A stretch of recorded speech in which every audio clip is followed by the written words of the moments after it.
brief off-time roadmap, I'm going to be going over my opponent's sort of responses and then going into my own rebuttal and just sort of cross-applying everything. And also I'd like to thank my opponent. This has been a really fun online debate. So let's hop right into it. So the first issue that my opponent has, and really we're going to be grouping it into two issues. First is the cost and second is the logistics. So going into the cost, he constantly talks about how people don't want to pay more for health insurance, how they don't want to contribute more into taxes, and how it hasn't been tried and how the government simply just won't spend money on it. But here's the thing. People are absolutely, number one, able to afford it. He misquoted the $50 statistics. It was actually from the economist at the University of Massachusetts Amherst, only $15 a week more.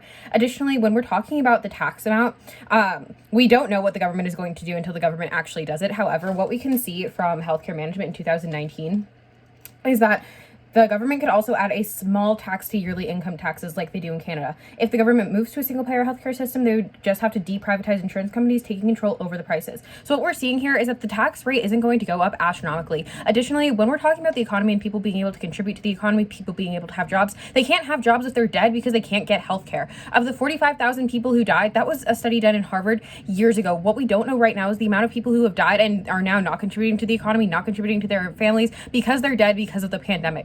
What we're really seeing here is the fact that the human factor isn't being taken into account, and how we need to be able to prioritize people, the people who are trying to stay alive, the people who are trying to get healthcare.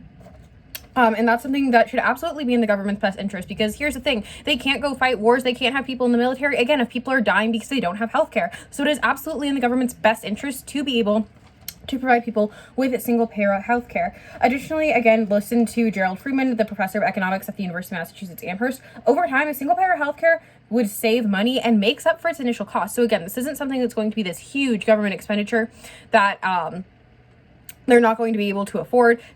Number one, they can't afford it right now. And number two, even if they say that they can't afford it right now, they absolutely can do things to afford it in the future.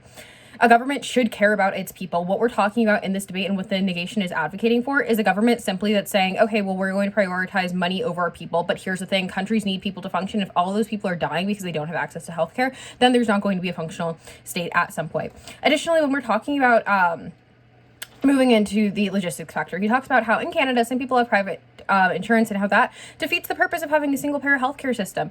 People who are able to afford private insurance, great for them. People in America who can afford private insurance, great for them. But here's the thing, that's not the reality for hundreds of thousands of Americans, and that could be the reality for hundreds of thousands of people in Canada who wouldn't have access to healthcare if it wasn't for the single-payer healthcare system. What a single-payer healthcare system advocates for is health access for all people, not just the people who can afford to do it. He also talks about how for wait times, how again, those wait times are going to go up. But again, this simply isn't true, because what we're looking at, the Center of American Progress tells us, is that in America, we actually do worse than countries with socialized healthcare, and how doctors actually have a harder time getting specialized tests, seeing their patients, and being able to diagnose and treat their patients than they do in countries with specifically single-payer healthcare systems, and how a single-payer healthcare system would actually give doctors more time with their patients. It's not going to astronomically increase these wait times, and it's actually going to be better for both doctors and Americans, and that's why I'm advocating for the AF. Thank you.